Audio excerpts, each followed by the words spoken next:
Statements has concluded. Questions without notice. The Leader of the Opposition.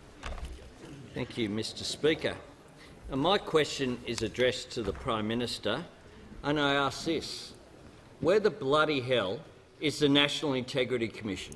That question is poorly phrased, and I just remind I've made my point. The Leader of the House.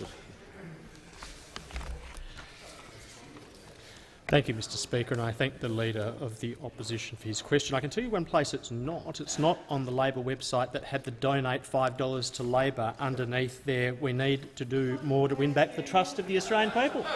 That's not where it is. That was the Labor version of an integrity commission. The Attorney General will resume his seat. Members on both sides. The member for Rankin and the member for Sydney. The member for Sydney will cease interjecting.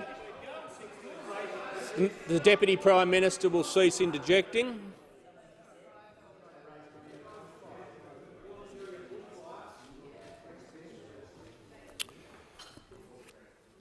The Manager of Opposition Business. Thanks, Speaker. Unsurprisingly, it's about direct relevance. There's nothing about alternative policies, and being flippant about an integrity commission probably makes our point. I just say to the Manager of Opposition Business, members on my right, the Minister for Home Affairs.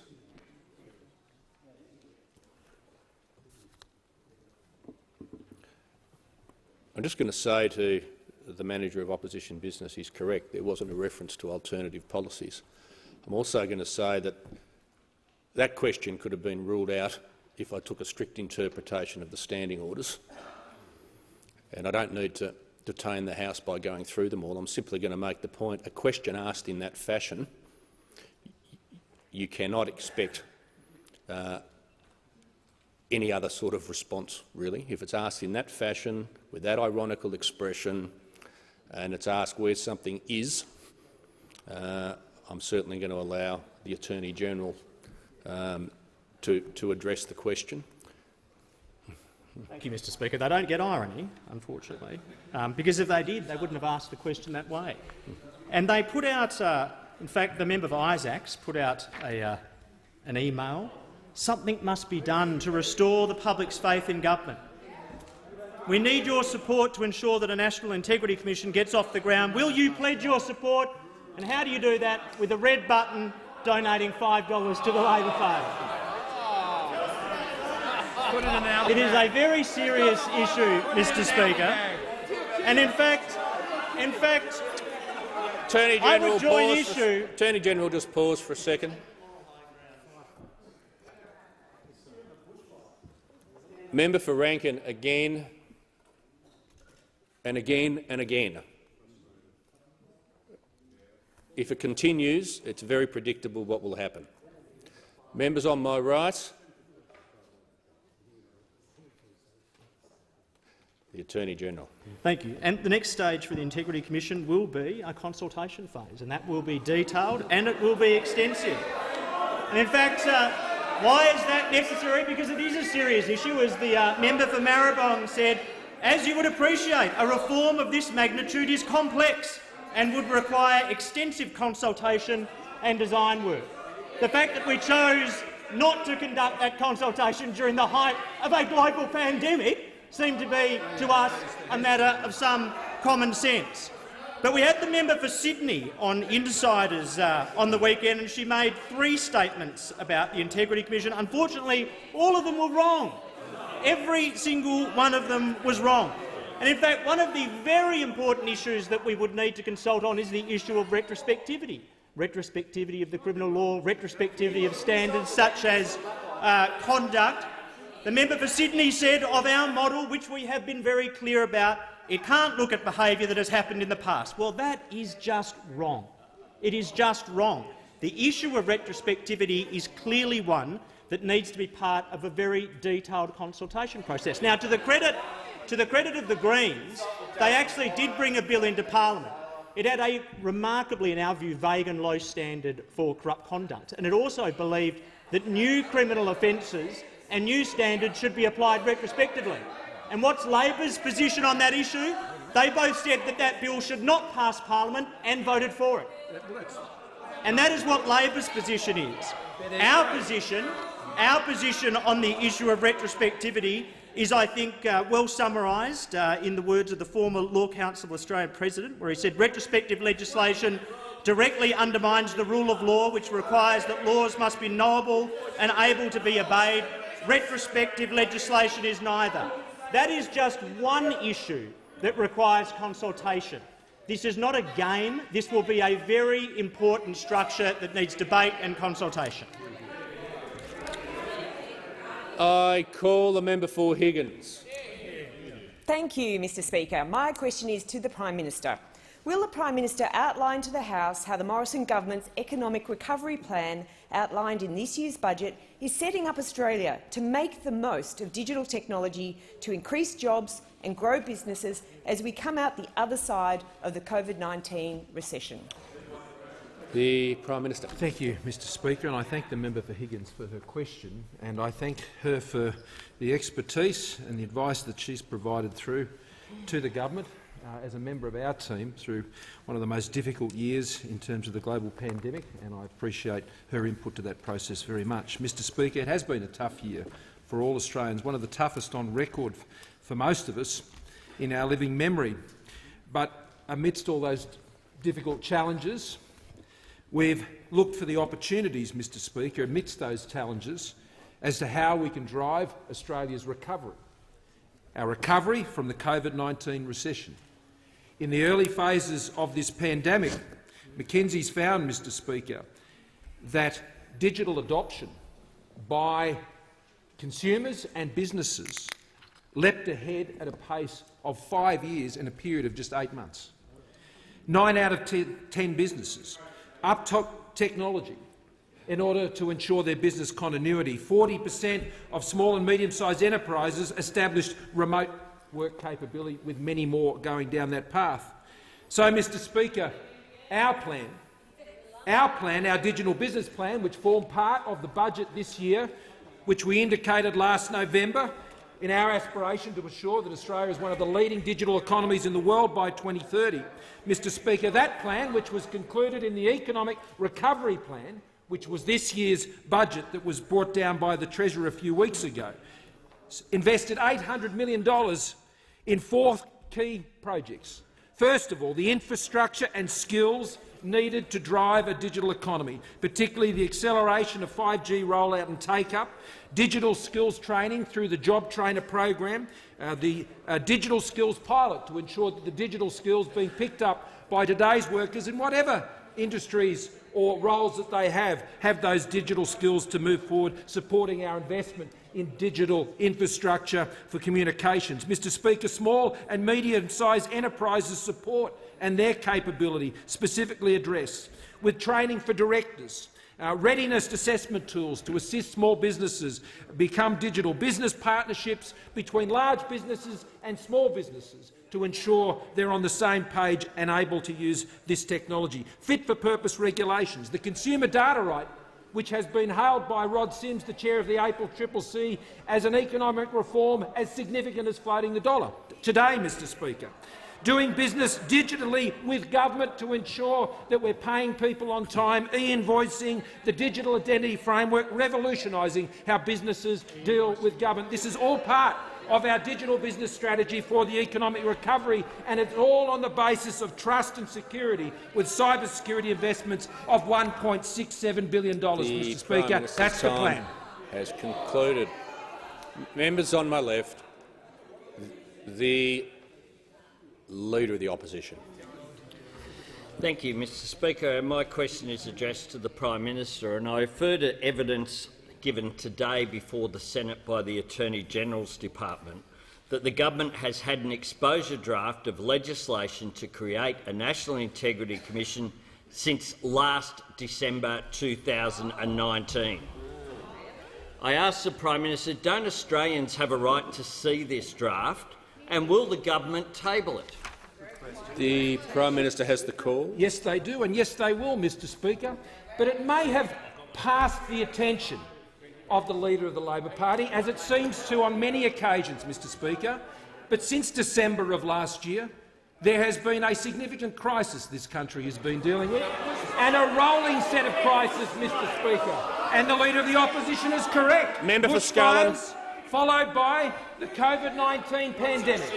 A COVID-19 pandemic that has escaped the attention of the Leader of the Opposition, who doesn't seem to have understood that that is what has caused the COVID-19 recession in this country. As I said the other day, if you don't know how you got into the problem, Mr Speaker— The Prime Minister will resume his seat. Members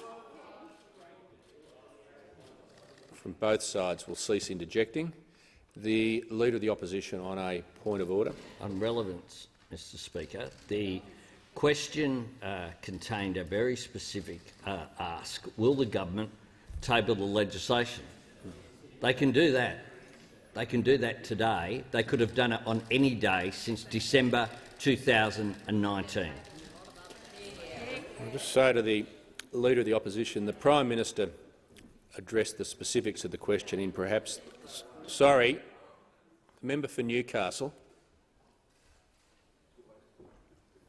The Prime Minister addressed the specifics in the question in perhaps the first 15 or 20 seconds, and what he's now doing is explaining why the government's taken certain action. I think that's still directly relevant to the question that's asked.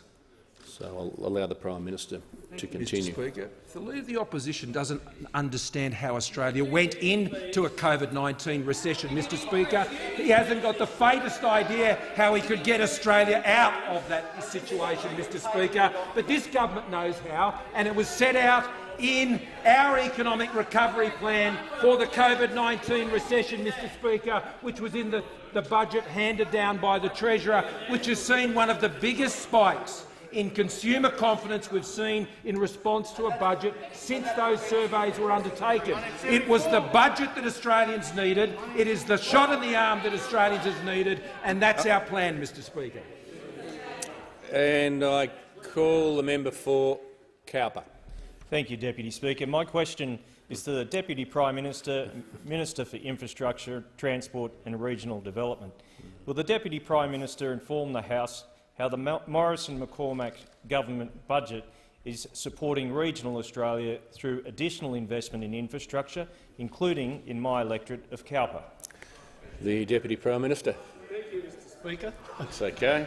I thank the Deputy Member for Cowper. That's okay. He's a good member for Cowper, I tell you.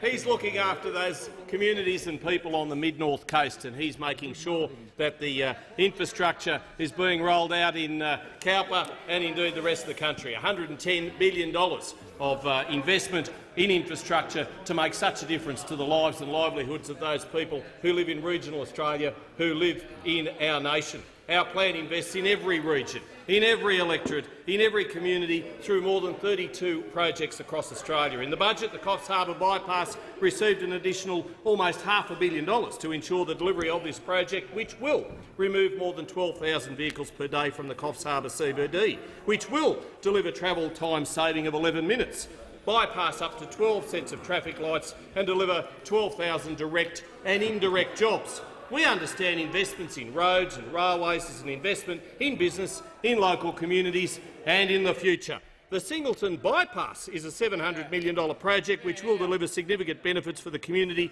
and local industry. Now, a prominent local from the area who often agrees with the policies, the projects, the plans and the philosophies of the government disagrees often with the opposition leader and certainly with getting verbals from the member for Isaacs, had this to say. It's going to make a huge difference not only to Singleton community but all the commuters to and from work every day, typically coal miners and those in associated industries. It will improve safety and economic efficiency. I couldn't have said it better myself, Member for Hunter. Well done. Come on over, son. Come on over. This project will support 1,370 direct and indirect jobs in communities across the Hunter electorate.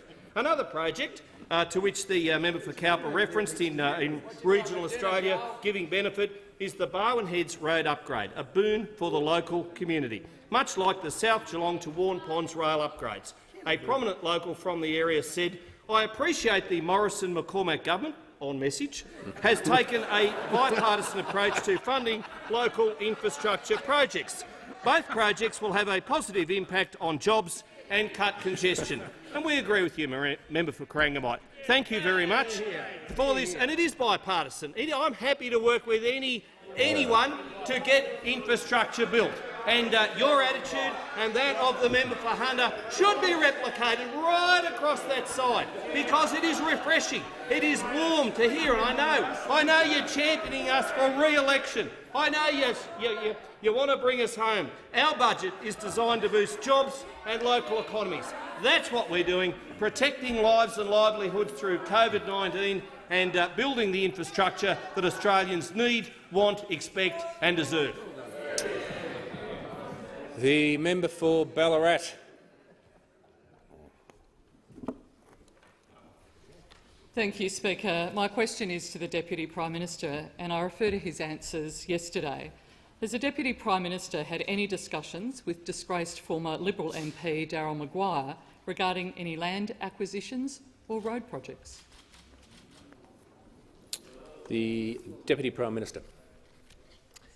Road projects? Yes, I have had discussions with the former member for Wagga Wagga, certainly in the electorate of Wagga Wagga, which he represents, and which I, of course, represent as part of the Riverina electorate. You would expect a state member and a federal member to have those discussions, and I'm proud to say that the Riverina Intermodal Freight and Logistics Hub is benefiting from having a coalition government in New South Wales and a coalition government federally to build the enabling roads, to build the infrastructure that will support the Inland Rail when it goes through that project north of Wagga Wagga. So yes, I have had discussions with the former member for Wagga Wagga in that regard. As far as other land acquisitions, no. It's the independence question. The member for Warringah. Thank you. To the Prime Minister, the government's economically short-sighted obsession with a gas-led recovery is currently going so far as considering supporting an exploration licence for gas off the east coast from Newcastle to Manly, known as PEP 11. The adjacent coastal area has a gross regional product of over $50 billion, much of which is from tourism. PEP 11 could put all that at risk and is opposed in all communities along the coast, including the government's own member for Mackellar's electorate. Will you rule out gas exploration and gas rigs being approved by your government off our coast?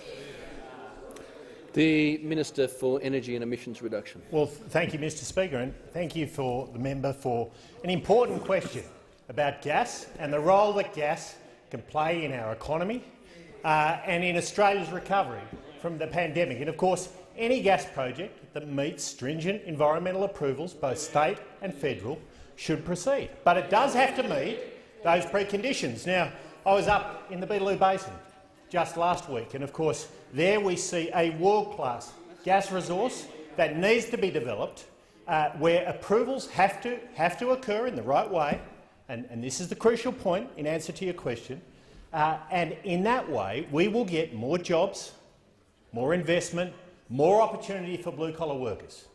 And that is absolutely crucial right across this great nation. Now, to do that, we have to unlock supply. We have to see investment in efficient transportation and pipeline infrastructure, Mr Speaker, and we do have to see customers empowered. We want to see Australian gas working for all Australians, Mr Speaker. We are absolutely united on this issue because we want to see the 850,000 people working in manufacturing in this country with the affordable, reliable supply of energy they need for their jobs, for their prosperity and for their regions, Mr Speaker. That is our focus. That is our focus, and we are absolutely united on this issue. Unlike those opposite, Mr Speaker, who have no plan for gas, who have no plan for reliable, affordable electricity for this great nation. The member for North Sydney. Might work out for the week. Thank you, Mr Speaker. My question is to the Treasurer. How is the Morrison government's economic recovery plan, including tax cuts, helping small businesses and families to recover and make it to the other side of the COVID-19 pandemic, especially in my electorate of North Sydney? Is the Treasurer aware of any alternative approaches? The Treasurer has the call. Well, thank you very much, Mr Speaker, and I thank the member for North Sydney for his question, acknowledge his experience as a councillor before coming to this place and his deep commitment to the people of North Sydney. Now, the honourable member understands that the economic recovery is underway. 446,000 jobs have been created over the last 4 months, Mr Speaker. Consumer confidence is now up 7 weeks straight, having recovered 95% of its losses, and consumer sentiment increased by 11.9%, the single largest increase in a budget month since the series first began in 1974. And yesterday, Mr Speaker, Australia's AAA credit rating was reaffirmed, Mr Speaker. Now, I had the good fortune to travel to the members' electorate and to meet with Miller's Tripods, a local manufacturing business supporting more than 30 staff and exporting around 70% of what it produces. And they told us how JobKeeper, in their words, has been a godsend for their business and for the well-being of their staff. And they described the instant asset write-off announced by the Morrison government as a little ripper, Mr Speaker, and something that will be supporting their businesses, Mr Speaker. Now, also in the budget, there are tax cuts for more than 11.5 million Australians, helping to create 50,000 jobs. But I'm asked, are there any alternative approaches, Mr Speaker? And we know that only those on this side of the House support lower taxes, Mr Speaker. The same cannot be said for those opposite, Mr Speaker. They've had more than 12 months of soul-searching and a once-in-a-century pandemic to rethink the $387 billion of higher taxes that they took to the last election. Yet it is still on their books, Mr Speaker. And you ask yourself why are those opposite against lower taxes? And last week, the member for Rankin, he let down his guard, Mr Speaker. He went down to the press club and he was asked about the legislated tax cuts. And what did he describe the legislated tax cuts as, Mr Speaker? He described them as a handout, Mr Speaker. A handout, Mr Speaker. Tax cuts are not a government handout. They are the people's money, Mr Speaker. We are handing back the people's money, Mr Speaker. Only those on this side of the House believe in lower taxes. Only those on this side of the House will deliver lower taxes. The member for Ballarat. Thank you, Mr Speaker. My question is again to the Minister for Regional Development. Has the Minister for Regional Development had any discussions with disgraced former Liberal MP Darryl Maguire regarding regional business based in Wagga, Gateway International, that was the vehicle for the Cash for Visas scam? The Deputy Prime Minister and Minister for Regional Development. N.O.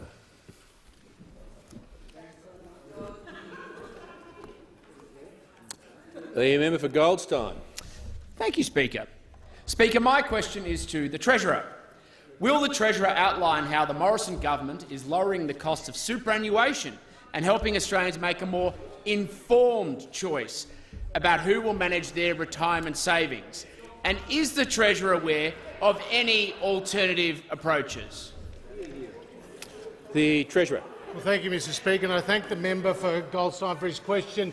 And at the last election, he fought on behalf of Australians' retirees, Mr Speaker, and now he is fighting on behalf of the 16 million Australians with superannuation, Mr Speaker, because he, like those on this side of the House, understand that superannuation is not the Labor Party's money, Mr Speaker. He and others on this side of the House understand that superannuation is not the fund manager's money, Mr Speaker, because he and others on this side of the House understand that superannuation belongs to the members, Mr Speaker. It belongs to the members. And we on this side of the House are very proud of the reforms that we have undertaken when it comes to superannuation. Mr Speaker, we have banned exit fees, Mr Speaker.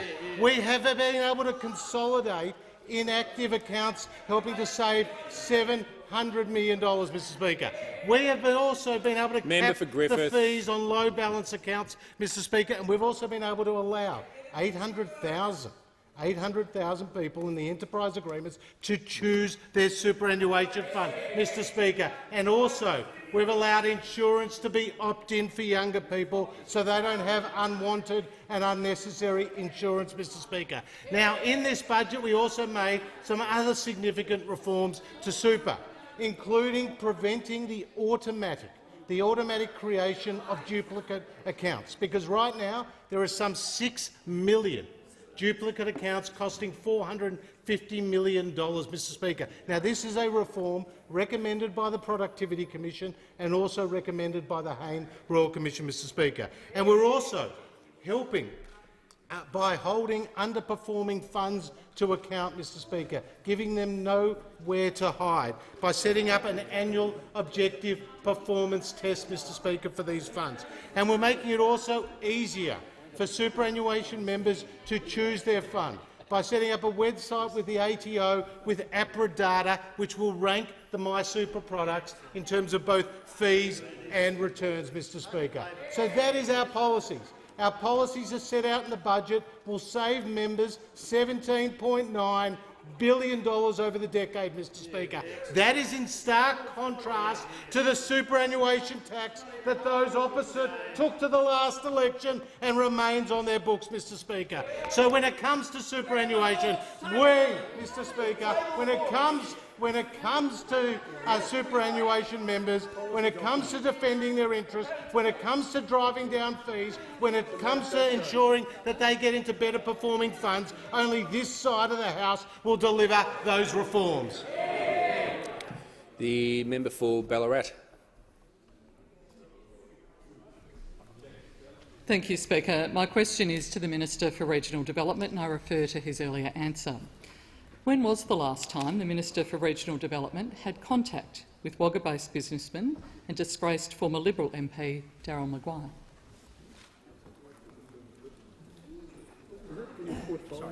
The Leader of the House.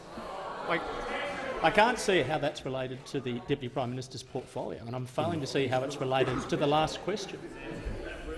I'm going to hear from the Manager of Opposition Business. Thanks. To the point of order, Mr Speaker. Hang on, the member for Ballarat. To the point of order. Yep. Manager of Opposition. The question began by referring to earlier answers. Yes, that's right. Earlier answers have referred specifically to conversations with Darryl Maguire and the Deputy Prime Minister. Yeah. And this asks when the last of those happened in terms of being able to interrogate answers that are given. This is specifically on that point.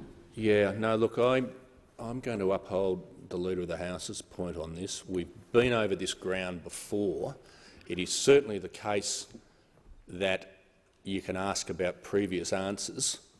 That's certainly the case, but I think I made this point to my friend, the member for Isaacs, who's in his electorate office in Melbourne when he was here a couple of years ago. You simply can't just use that as a cover to ask a different question. I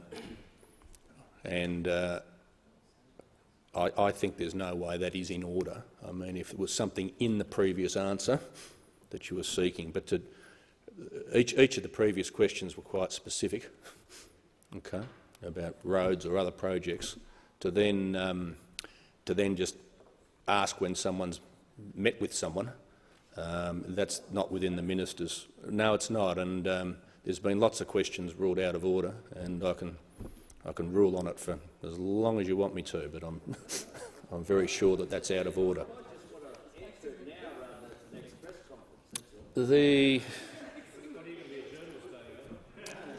Well, I think that's no. The Deputy Prime Minister. Deputy Prime Minister. The Leader of the Opposition. I think that interjection actually reinforces the point I made, the interjection from the Leader of the Opposition about the next press conference, that they don't have standing orders. We do. The member for Herbert. Thank you, Speaker. My question is to the Minister for Energy and Emissions Reduction. Will the Minister outline to the House how the Morrison government's plan for a gas-led recovery will provide reliable, secure and affordable energy for all Australians as we recover from the COVID-19 recession? Is the minister aware of any alternative approaches? Nearly cut you off. The Minister for Energy and Emissions Reduction. Thank you, Mr Speaker, and I thank the member for Herbert for his question and his extraordinary service and sacrifice to this nation, and his focus on affordable, reliable energy for his constituents, for all Australians. Mr Speaker, he knows that Australia's competitive advantage has always relied on affordable, reliable energy, Mr Speaker, and gas will be central to our ongoing economic recovery. We want to see Australian gas working for all Australians. That means unlocking supply, Mr Speaker. It means investment in efficient transport and pipelines, Mr Speaker, and it means empowering customers to get access to internationally competitive prices. We're building a robust and competitive gas industry, Mr Speaker, that will ensure both suppliers and customers prosper. Now, I saw this just last week, as I said earlier, in the Beetaloo Basin, a world-class resource that offers extraordinary opportunity for the people of the top end, for those hard-working Australians that live in and around Darwin and the Northern Territory, Mr Speaker. That's why we're supporting development of the Beetaloo and other basins through a $28 million strategic basin plan. But don't take my word for it about our gas plan, Mr Speaker. Manufacturing Australia has said of our gas plan it means that we won't have to choose between cutting emissions, lowering gas prices and jobs. We won't have to choose.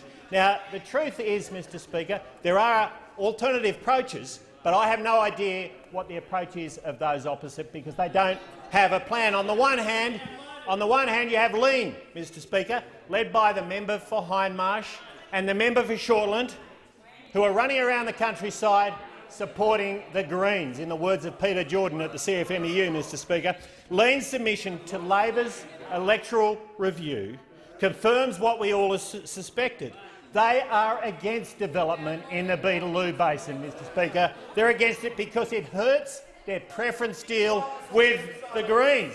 Mr Speaker, Team Lean are more interested in securing Green preferences than the jobs of hard-working Australians. And on the other side, we have Team Otis, led by the member for Hunter, Mr Speaker, who's exposed Lean's fundamentalism, their plans to rip up gas cookers, heaters and ovens, Mr Speaker. The member for Hunter loves gas. He's spot on when he says the quickest way to create jobs is to do it through gas-fired generation, Mr Speaker. Now, the Leader of the Opposition is hoping that if he hides for long enough, this will all go away, that he won't have to make choices. He won't have to make choices between blue-collar workers and his Green left mates. Well, Mr Speaker, while they're fighting amongst themselves, we're getting on with delivering affordable, reliable. The member for Ballarat. Thank you, Speaker. My question is to the Minister for Infrastructure. When asked in Senate estimates yesterday if he agreed with the minister's assertion the $30 million to purchase of the Leppington Triangle was a bargain, the Finance Minister stated that compulsory acquisition should have continued to be pursued. Why did the government change course to acquire this land by agreement instead of through compulsory acquisition? Does the minister stand by his statement this deal was a bargain? The Minister, Deputy Prime Minister, Minister for Infrastructure. Well, thank you, Mr Speaker, and I thank the member for Ballarat for her question. I was not the minister at the time. I became the Minister for Infrastructure in February 2018. This took place before that. That said, the entire purchase of the land is under 3 investigations. Investigations that have been called for by the department itself, by the ANAO, an organisation for which the member for Ballarat is very familiar, and the Federal Police are looking into it, as is an independent auditor. And I'm sure that when those investigations, thorough as they will take place, the government will consider that review and act accordingly then. Thank you. The member for Bonner. Thank you, Mr Speaker. My question is to the Minister representing the Minister for Employment, Skills, Small and Family Business. Will the minister outline to the House how the Morrison government's plan for economic recovery is supporting a skilled workforce through our job trainer package to help businesses and provide more job opportunities, including in my electorate of Bonner? The Minister representing the Minister for Employment. Thank you, Mr Speaker, and I thank the member for Bonner for his question. And I had the pleasure last week of meeting some young apprentices in his electorate, and they know that this government has their back. They know that from the start, Job Trainer has been a crucial part of our plan for economic recovery from the COVID recession, and businesses right across Australia know it too. And Rob, from Specialist Electrical Solutions at Murarrie in the members' electorate, and they're a great Aussie business, they know it too. They are a great Aussie manufacturer. They design, they make and they export high-quality complex electrical switchboards for some of the biggest switchboard projects right across the world. Now, Rob has just signed on 2 new apprentices, and that adds to the 6 that they already have. And, Mr Speaker, thanks to the instant asset write-off, he's also started a new business that's created around automated copper bar punching, and that's creating another 5 jobs. Now, they used to outsource that work to China and Thailand, but they are bringing that home to Australia, and that is to Queensland, and that is exactly the sort of activity that we as a government are supporting with our strong economic plan. Now, Mr Speaker, there are many positive signs, but we know that we are not out of the woods yet, and that's why we are investing almost $7 billion to boost skills training. And we're making sure that people are trained in the skill areas that their businesses are going to need for the future. So, Mr Speaker, we're also very focused on making sure that we have a workforce that has significant digital skills. And we're making sure that people have the opportunity to upgrade those skills so that they can add more value to the jobs that they are already doing, or alternatively that they can skill up for other jobs that they may be able to move into. Now, it's very important that we bring industry with us on this journey, and that is exactly what we are doing. And I do want to give a shout-out to the tech sector, because they are doing some amazing work, and I've had a number of discussions with them about making sure that they have the digital skills in the workforces that they need for the future.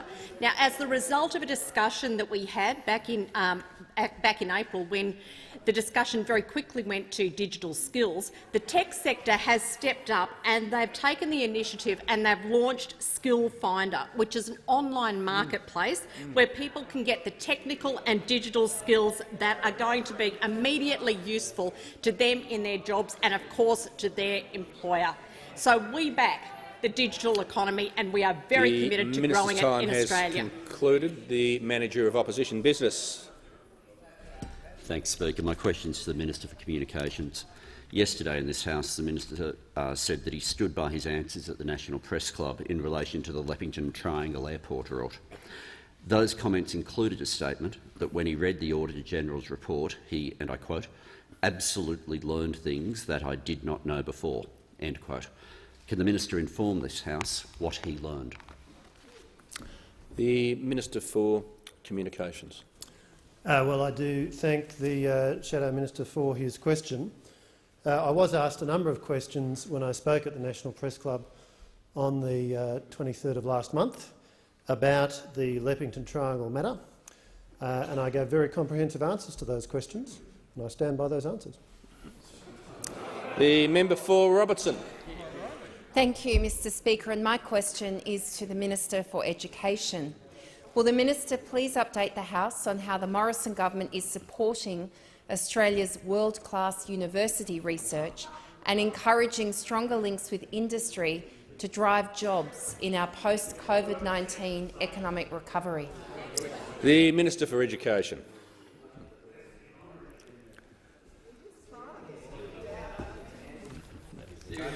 Thanks, Mr Speaker, and can I thank the member for Robinson for her question and for her absolute passionate advocacy on behalf of the University of Newcastle, and especially for enabling places, and enabling places are locked in under our Job Ready Graduates package, and well done for your passionate advocacy on behalf of the university. In this year's budget, we're providing record funding for higher education. Record funding for higher education. $18 billion, and it grows to $20 billion by 2024. That's an extra $2 billion for those on the other side who can't add up. And there is $1 billion extra in the budget for university research. Now, this is really, really important. This is the biggest single annual investment in higher education research ever. The single biggest annual investment in higher education research ever. Ever. And not only that is a long time. That is a long time, Prime Minister, a very long time. And not only did we put that $1 billion in there, there's $157 million for research infrastructure in the budget, $5.8 million to design a scheme to accelerate turning university research into new products, job creation, productivity gains and economic growth. And this is really important because we do have world-class research in this country, but we've got to make sure we can commercialise it, we can translate it, and that's what we're going to dedicate the next few months to achieve. Now, Mr Speaker, it's very interesting to see what the sector said about the budget. They were very, very complimentary. And I hear from those opposite, oh yeah, well listen to what Professor Helen Bartlett had to say. The new research funding in the research block grant will help regional universities expand world-class research capacity into areas such as health, agriculture, environmental studies and engineering. Investment in research in the region generates jobs and economic growth. Jobs and economic growth. What did Luke Sheehy, the Australian Technology Networks of Universities Executive Director, what did he say? What did he say? And I'm sure the Shadow Minister is very interested in this. The Morrison government have put universities at the centre of their plans for recovery, and we stand ready to do our part. And what did Professor Deb Terry have to say? The government clearly understands you can't have an economic recovery without investing in research and development. This will ensure world-class research and discovery can continue on Australia's university campus. This means universities can play their part in the national effort to rebuild the economy. The minister's time has concluded.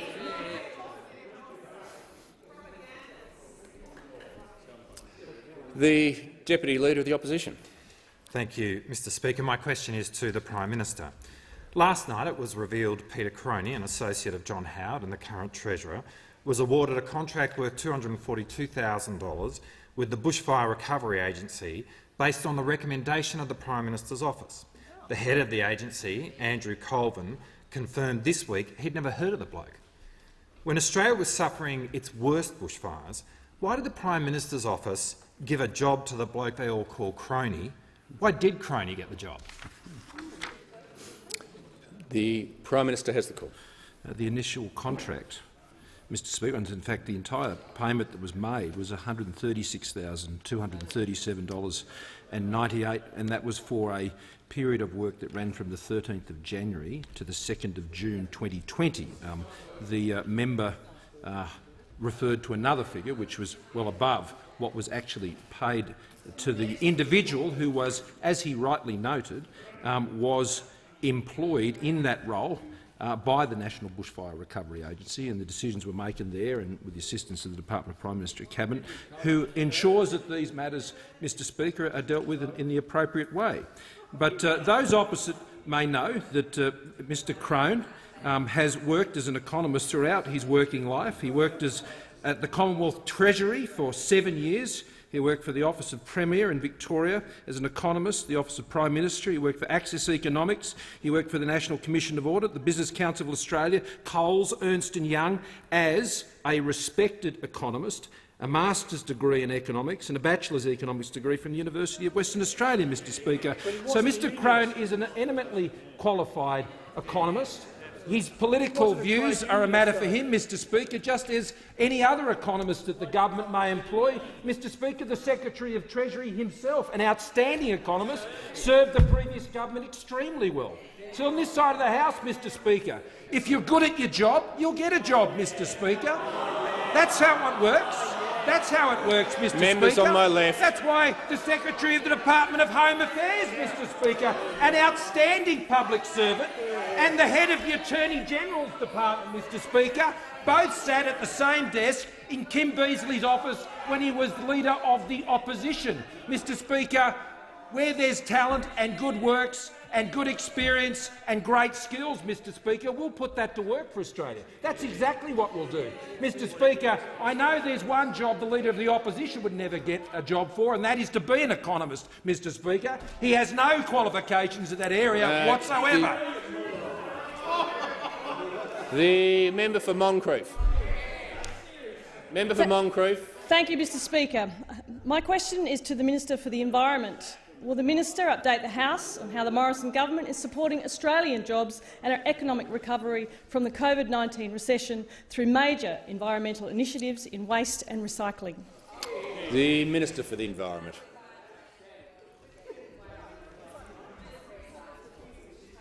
Thank you, Mr Speaker. Can I thank the member for Moncrieff for her question on this government's actions to protect our environment and support the creation of new and innovative products and jobs by reprocessing our waste. Each state and territory, including her home state of Queensland, will invest with the Commonwealth in projects on the ground, job-creating projects, thus leveraging $600 million of new investment in recycling infrastructure.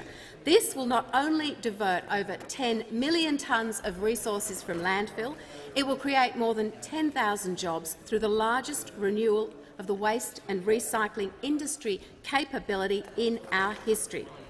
Now, part of what's on our agenda, Mr Speaker, is product stewardship. What this means is reducing waste when you manufacture a product, sell that product and then collect that product and make something new from it. In Australia, it's about industry coming together and finding solutions to reduce the impact of products on the environment. And I want to see more schemes like mobile muster, paintback and cartridges for Planet Ark. Think of child car seats, for example. Currently, there are two options for the nearly 1.4 million car seats that are sold annually in Australia as they near the end of their usable life. Either they continue to be used and risk the lives of young children, or they end up in landfill. Now, for the first time, Australian manufacturers and retailers are coming together to tackle that problem through a product stewardship code. We have well and truly stepped into the waste space. In 2009, the federal government spent $30 million on waste, Mr Speaker. Since 2019, we've invested $436 million. Now, I visited Bingo Industries in Eastern Creek. They are constructing a second materials processing centre at a cost of $70 million. They're helping to close the loop in the aid of transitioning to a circular economy. This will possibly be the largest and most advanced facility of its type in the world. It will process both building and demolition and commercial and industrial waste, and it will achieve recovery rates in excess of 90%. The recycling industry is supporting our approach, with the Bingo chairman saying we're very supportive of the government's Recycling Modernisation Fund and Modern Manufacturing Initiative. They provide much-needed focus on the recycling centre, and they have provided us with the confidence to invest. Across the whole government, Mr Speaker, it's a team effort, whether it be the work the Assistant Minister for Waste Reduction is doing, whether it be the dynamic reef envoy determined to keep plastic out of the ocean, or the member for Moncrieff and the work she's doing in her electorate to promote recycling. The Morrison government is creating jobs and economic opportunity. The member for Blaxland. Thank you, Mr Speaker. My question is to the Prime Minister. Can the Prime Minister confirm that when the government had to choose an investigator to conduct an independent investigation into reports the Assistant Treasurer used taxpayer-funded staff to branch stack, it chose the exact same law firm the Assistant Treasurer used to work for? Can he also confirm the government paid the law firm $25,000 for the privilege of investigating its former senior associate, who the law firm describes as a firm friend? The Prime Minister has the call. The investigation that you're referring to was conducted on behalf of the Department of Finance, and they had that review conducted independently at arm's length of the government.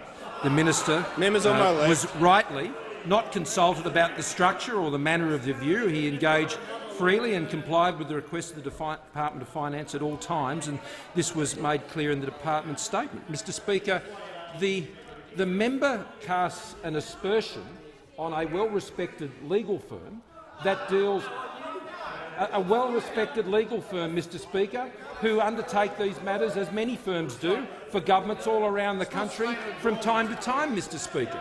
What we have from the member opposite is, again, the opportunity taken to come in here, cast a slur on a member in this place that has been dealt with independently by an investigation, and in the same process sling mud about at a respected legal firm in this country, Mr Speaker. Such is the desperation that has gripped the opposition, Mr Speaker. Such is the depth that they've sunk in their desperation, Mr Speaker, that I think the Australian people can conclude rightly that if they don't have anything to say of any merit, Mr Speaker, they could save everybody a lot of time.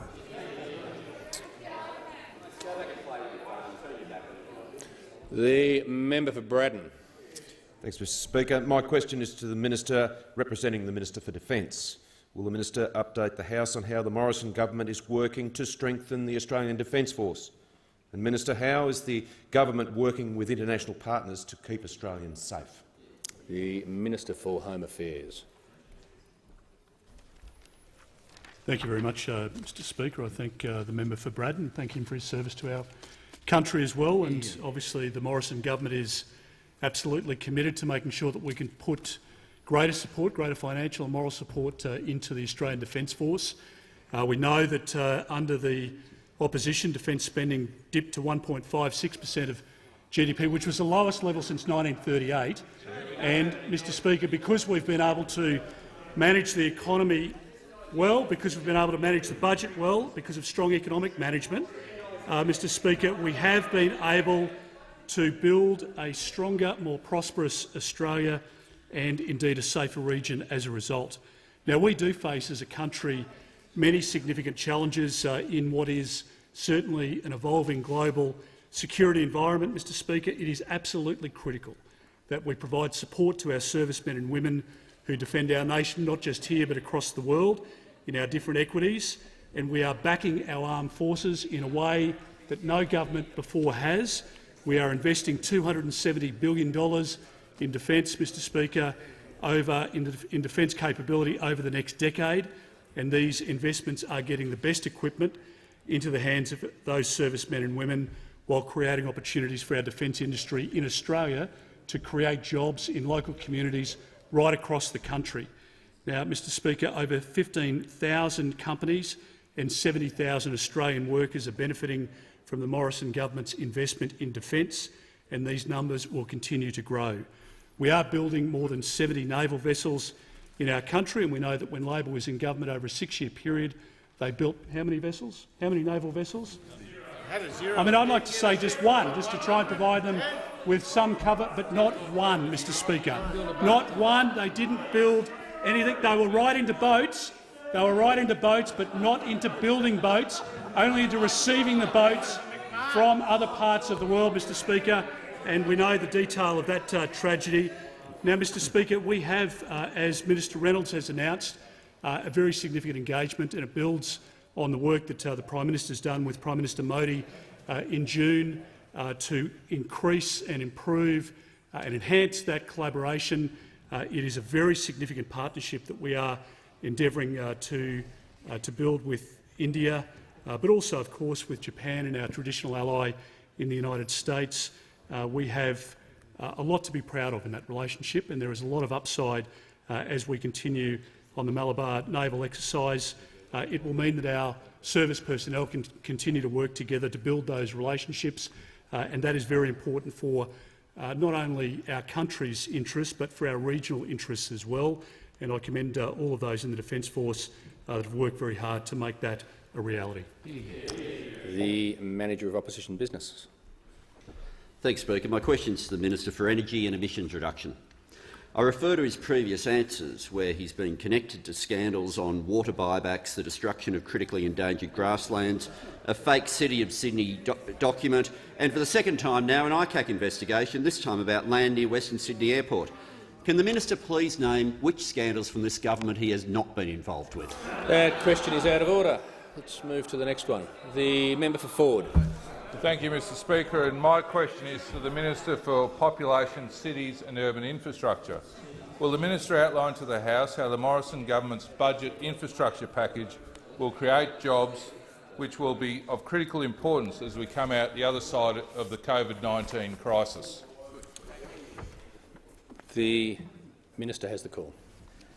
Well, can I thank the member for Forde for his question. Another great person in this chamber who brings to this place considerable experience in managing businesses and employing people, and of course has been such a tremendous advocate for his community on infrastructure and in particular. And, Mr Speaker, in this budget we allocated an additional $9.7 billion of funding on projects which are shovel-ready now.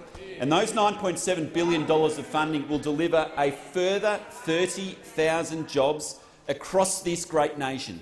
And it brings our total over the next 10 years, Mr Speaker, to $110 billion, an extraordinary amount of money. And there's one project in particular which I know that the member for Forde is keen on, and that is, of course, the Coomera Connector Stage 1, a huge project of which $750 million has been allocated to that. It's going to deliver 700 jobs alone. And that's a great project for Queensland, which he has advocated for some time. Also in Queensland, though, was $112 million for the Centenary Bridge upgrade, which is going to create 670 jobs. And I know the member for Oxley welcomed this investment, which goes through his electorate, telling his constituents that he was excited that Centenary Bridge is funded and that construction is going to begin in 2021. Across the nation, though, we have great projects. In New South Wales, $120 million on Prospect Highway. That's going to support 490 jobs, and the member for Greenway has told her constituents that that means the community wins. And the community absolutely does win with that tremendous investment, and I couldn't agree more with the member for Greenway. Down in my home state of Victoria, Mr Speaker, we've committed close to $85 million to the Halls Road upgrade, which is another 135 jobs, and the member for Dunkley knows how well that has been received, and she said that it's a great result for the local community down there, a tremendous result for the local community, and again I couldn't agree more. Mr Speaker, we've also had tremendous support, of course, from the Western Australian Infrastructure Minister, who I work closely with, of course. She says that we've worked collaboratively with the Commonwealth Government to identify projects that will create and support local jobs while also improving safety and capacity across the road and rail network. The Victorian Premier, Mr Dan Andrews, even said, I say well done to the Commonwealth Government. We haven't heard that from him in recent days, but that's what he said in relation to our infrastructure budget. And of course, so many stakeholders have also supported this budget because it delivers jobs, 30,000 jobs, which this infrastructure project will deliver, and we proudly stand by it. The Leader of the Opposition. Thanks, Mr Speaker. My question is to the Prime Minister, and I refer to his previous answer today, where he used bushfires and the pandemic as the reason why the exposure draft of the National Integrity Commission legislation, which the government received from the Attorney-General's Department last December, hasn't been released. What is it about either the bushfires or the pandemic that stops the government from tabling legislation that it has had for almost a year? The Prime Minister has the call. Thank you, Mr Speaker. It may escape the attention of the Leader of the Opposition that when serious crises confront this nation, it's the entire government, Mr Speaker, that comes together, the entire public service that comes together to act on a whole-of-government basis, Mr Speaker, to deal with that crisis. And that is what our government has done. Whether prior to COVID, Mr Speaker, as we dealt with Black Summer, or indeed as COVID hit this country in early January, Mr Speaker, as we first learned, and then moved to close the borders and moved through the many other measures that we had to take to save lives and save livelihoods. Now, Mr Speaker, as the Attorney-General outlined before, this is complex legislation and it requires detailed consultation, Mr Speaker, and that involves the actions of the public service. It involves the involvement of the Attorney-General to engage in that process out in the community.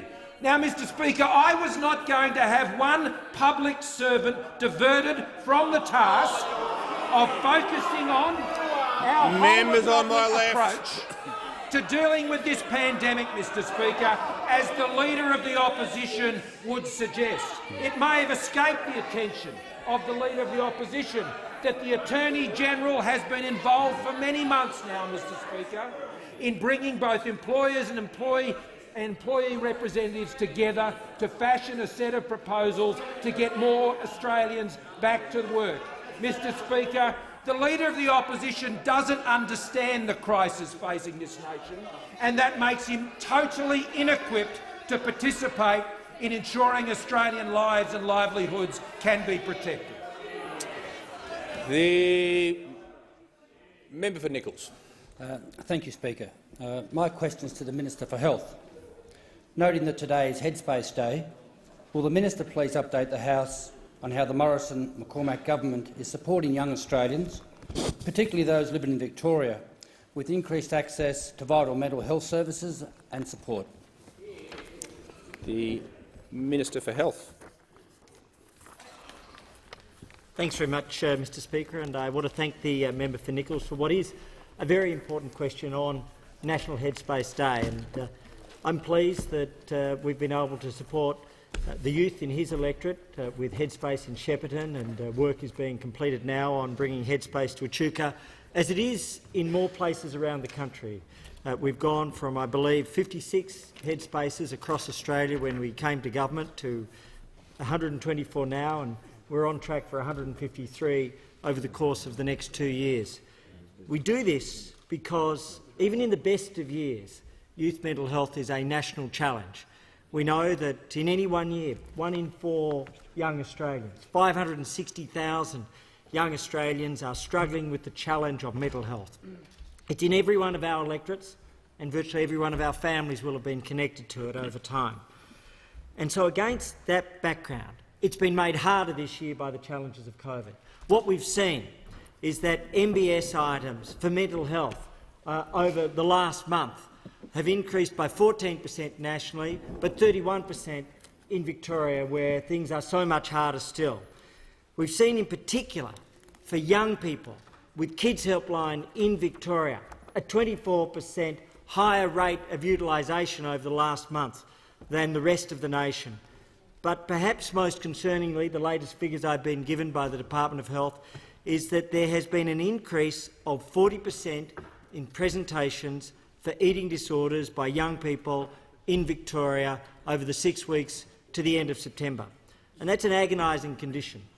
Headspace is a fundamental and important part of what we do to protect young people. The budget has $640 million to assist with Headspace support over the next 4 years. With eating disorders, we know that we've massively increased the number of Medicare sessions for eating disorders, with the first dedicated eating disorder MBS dedicated items, one of the first things the Prime Minister did on coming to this office. And in addition to that, we're establishing eating disorder clinics around the country with a $70 million investment. But particularly in Victoria now, we know that the mental health challenges facing young people, the risk of anxiety and depression and fear about the economic situation, plays into their concerns, and that's why we're investing $27 million in 15 new Head to Help clinics, which have already been established within 3 weeks, and now we are investing $17 million through the budget in Victoria, mental health focus for all Victorians, but especially for young people, with funds for Kids Helpline and for eating disorders. We're in this together, we're going to fight through this together, we're going to get through it in Victoria, and we're going to support our young Australians. The Prime Minister. Thank you, Mr Speaker. I ask the further questions to be placed on the notice paper.